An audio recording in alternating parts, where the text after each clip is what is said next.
It's Richard here from Salon Coaching, and I just wanted to explain to you about the sales funnel. How important it is to have a real flow of clients coming into your salon over and over again. It's quite astonishing at the moment that I'm hearing lots and lots of stories from my clients, for example, having lots and lots of new clients coming into their salon. I did a talk this week on Tuesday and it was awesome. I think I'm still pumped from this meeting we had with my salon owners, and I think you guys will feel that today.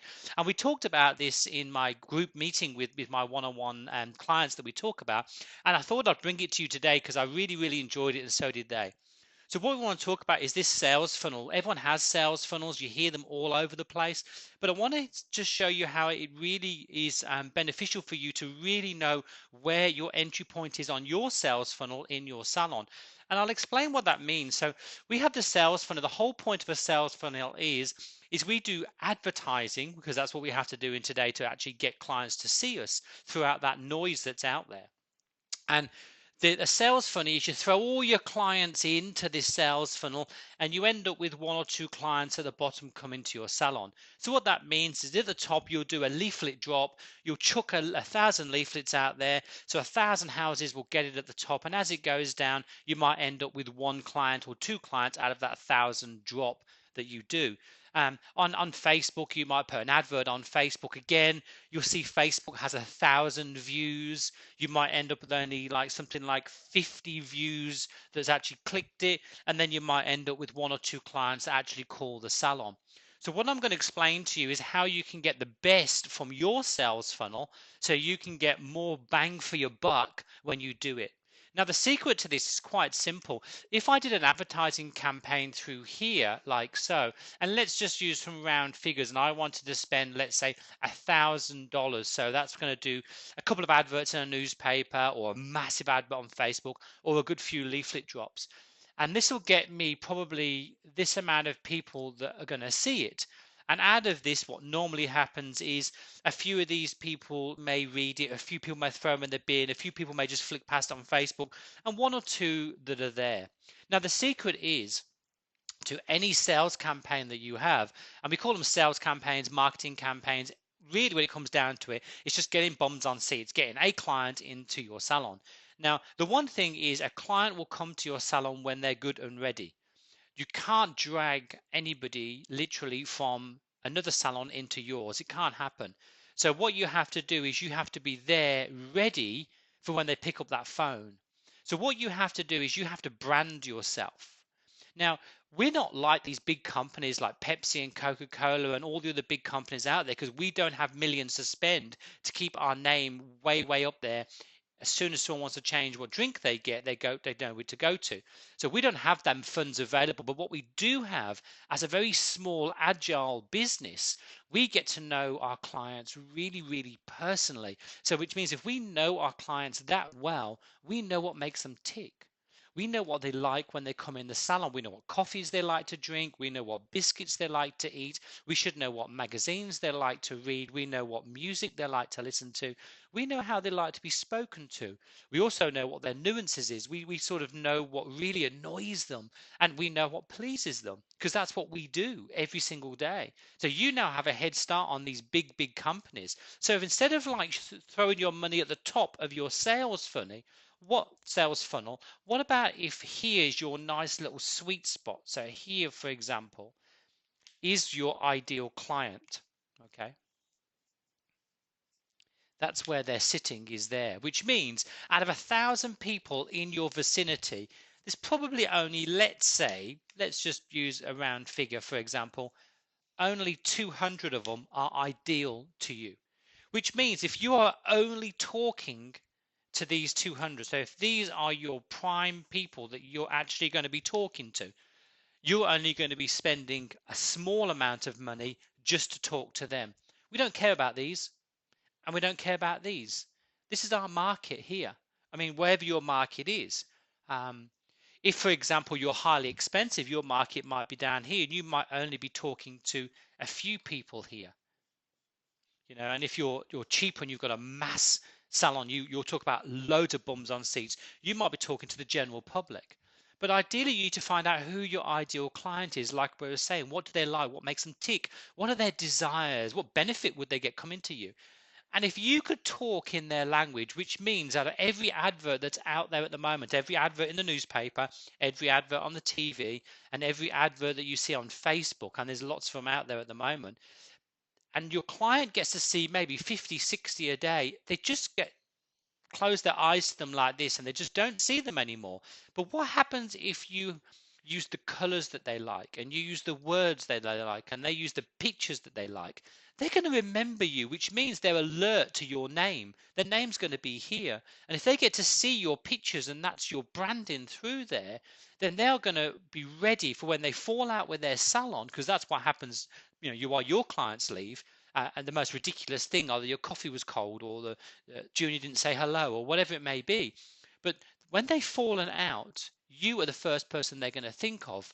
So instead of trying to talk to everybody about who you are, which is what Coca-Cola and Pepsi do, because they just want to speak to the whole world, we can't afford that. So you need to know who your ideal client is. This is what we call the sweet spot. What this means is that you get to spend less money and talk direct to people that love you, and you know that they'll love you because when they come in, and ideally, for example, let's just say it wasn't a funnel, and let's just say you got all these into your salon. What would happen is you'd be really busy, but then you'd be losing them. They'll all be just leaking out, like you see me do this all the time, guys. When your attention is really, really low because your salon is bursting, which means you probably attract a lot of clients that are not for you. You don't like doing them and they don't like coming. You are not meant to serve them. So for me, the whole idea is, instead of trying to get your advertising to be the biggest reach you can possibly get on Facebook or the biggest readership in the paper, you need to start thinking about your advertising. So for example, if you started tracking where every single client came from, and at the end of the month you look down your list to say, okay, most of my clients are coming here, what am I doing here, and what words am I using? And we test it and we try it, and that's how we know, and then we hone our skills. The first advert you do, I think the best thing you can do is crash and burn, because you learn by that, and then you tweak it and see if you get a better result, and tweak it and see if you get a better result, and then you get this sweet advertising, and it's like turning the tap on. And what you do is you just keep it, and then when you need it, you put it on. For example, January is quiet, so you'd start advertising before, and then you'd use it over Christmas, and then you'd rebook them, and you've got this plan going on, you know. So that's what I think about the sales funnel. I try not to speak to everybody. You'll probably find with some of my words and some of my pictures that I use, I'm actually aiming at a certain person, my ideal client that I like to work with. And I did the same when I was a salon owner. I used to particularly aim at people that I like to get into my salon, which means I spend less money to reach them.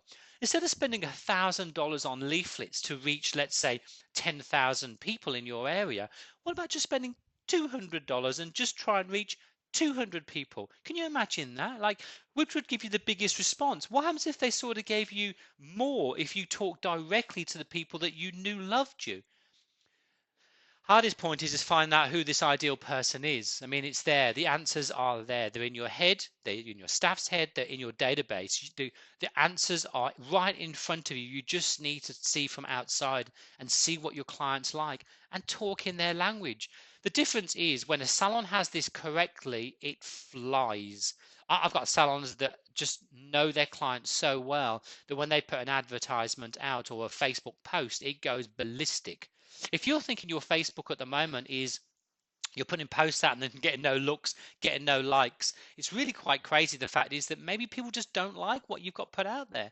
Maybe you're putting lots of balayage out there and people really don't want to see that. Because to be honest, at the moment, when I see Facebook, there's 1 trillion balayages out there. If you could do something different, you're going to stand out from the crowd.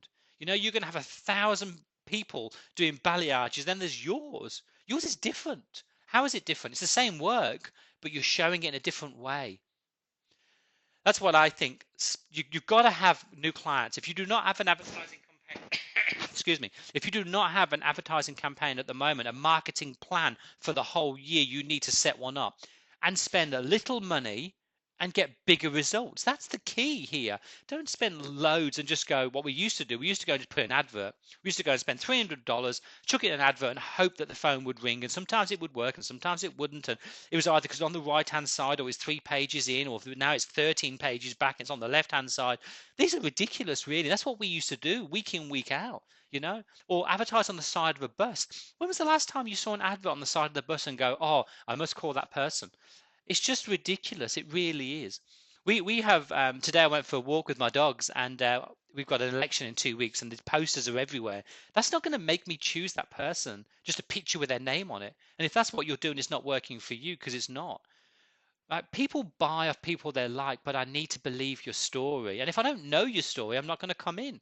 See, I buy a car, like I drive a Jeep, because I fell in love with the advert.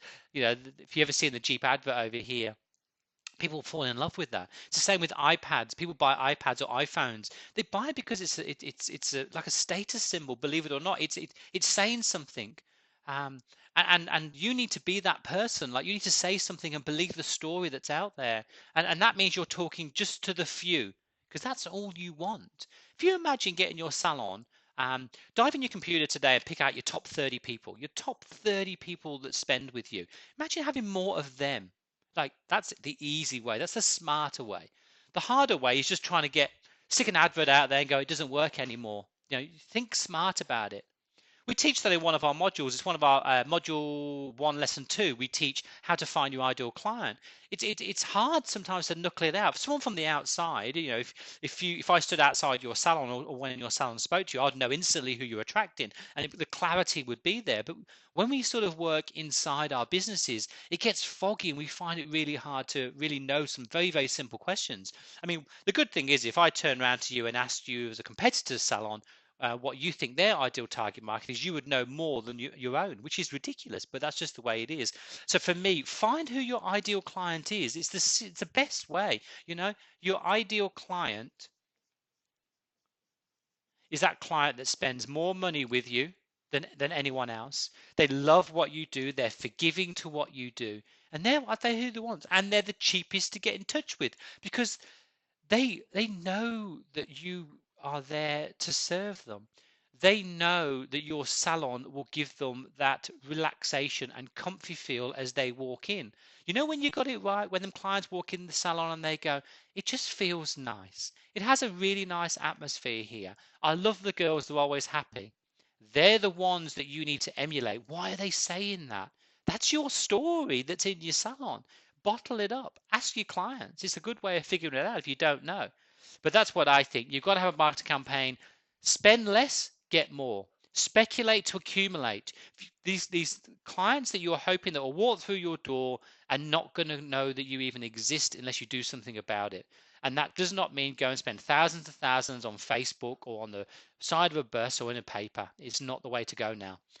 There's a clever way, and some salons have got this down pat and they're doing very, very well with it. I've got salons that are bursting and they're desperate for staff because they're that busy. So find out who your ideal client is and start working on it. You know, we talk about passive marketing. We talk about hyperactive and active marketing. You got to know what these are. And if you don't know what they are, you need to find out. Read some books.